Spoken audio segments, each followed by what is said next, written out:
வணக்கம் உறவுகளே, இது உங்கள் டூட்டி ஜோஜூஸ் கிச்சன். நீங்கள் நிறைய விதமான லட்டு செஞ்சு சாப்பிட்ருப்பீங்க, கடையில் வாங்கி சாப்பிட்ருப்பீங்க. ஆனால் இன்றைக்கி ஒரு புது விதமான லட்டு, ஒரு ஹெல்த்தியான ஈவினிங் ஸ்நாக் குழந்தைங்களுக்கு கொடுக்கறது தான் நம்ம பார்க்க போகிறோம். இதை செய்கிறதுக்கு நான் சாஃப்ட் அண்ட் ஜூஸியான டேட்ஸ் ஒரு 20 எடுத்துருக்கிறேன். அது போக பாதாம், பிஸ்தா, முந்திரி எடுத்துருக்கிறேன். வெள்ளரி விதை, தர்பூசணி விதை, பூசணி விதை, சூரியகாந்தி விதை, இந்த 4 விதையும் எடுத்துருக்கிறேன்.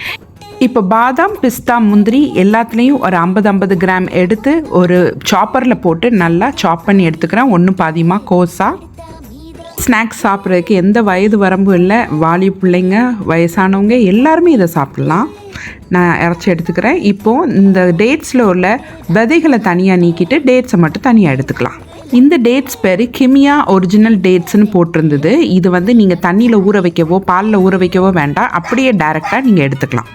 இதுக்கு கொஞ்சம் ரோஜா இதழ்களும் சேர்த்தா நல்லாயிருக்கும், அதனால் ரோஜா இதழ்களும் எடுத்துக்கிட்டேன். இப்போது எல்லா விதைகள்லையும் ஒரு டேபிள் ஸ்பூன் எடுத்துக்கிட்டேன். 4 விதைகள்லையும் அதையும் தனியாக எடுத்து வச்சுக்கிறேன்.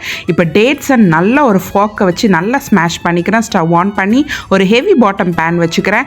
அதில் அந்த ரோஜா இதழ்களை ட்ரை ரோஸ்ட் பண்ணி எடுத்துக்கிறேன். திரும்ப அதே பேனில் ஒரு டேபிள் ஸ்பூன் அளவுக்கு நெய் ஊற்றிக்கிறேன். நெய் சூடானோடனே இந்த நம்ம அரைச்சி வச்சுருந்தோம்ல கோஸா, அந்த நட்ஸ் எல்லாத்தையும் தட்டணும். கருகிரும், அதனால ரொம்ப சிம்மில் வச்சு ரோஸ்ட் பண்ணி எடுங்க. ஒரு நல்ல மனம் வரும். இதை ரோஸ்ட் பண்ண பிறகு நம்ம எடுத்து வச்சுருக்கிற ரோஜா இதழ்கள் மற்றும் மற்ற எல்லா விதைகளையும் அதில் தட்டி, குயிக் ப்ராசஸ் தான், டக்குன்னு நீங்கள் ஸ்டவ் ஆஃப் பண்ணிடலாம். 1 டீஸ்பூன் அளவுக்கு தேன் ஊற்றிக்கிறேன். அதுக்கப்புறம் ஸ்மாஷ் பண்ணி வச்சுருக்கிற டேட்ஸை சேர்த்துட்டு நீங்கள் ஸ்டவ் ஆஃப் பண்ணிவிட்டு டேட்ஸை சேர்த்துட்டு அதுக்கப்புறம் மிக்ஸ் பண்ணுங்கள். ஆற வைங்க. நெய்யை கையில் தொட்டுட்டு நல்ல ரவுண்ட் ஷேப்பாக பிடிங்க. ரொம்ப சுவையான லட்டு ரெடி. இந்த ரெசிபியை உங்கள் வீட்டில் ட்ரை பண்ணி பாருங்கள். இது வெளியே வச்சுருந்தா 2 நாள் வச்சுருக்கலாம், ஃப்ரிட்ஜில் வச்சுருந்தா 10 to 15 days வச்சுருக்கலாம். இதை உங்கள் ஃப்ரெண்ட்ஸ் அண்ட் ஃபேமிலியோட ஷேர் பண்ணுங்கள். இந்த நாள் தொடங்கட்டும் இனிய உணவோடு.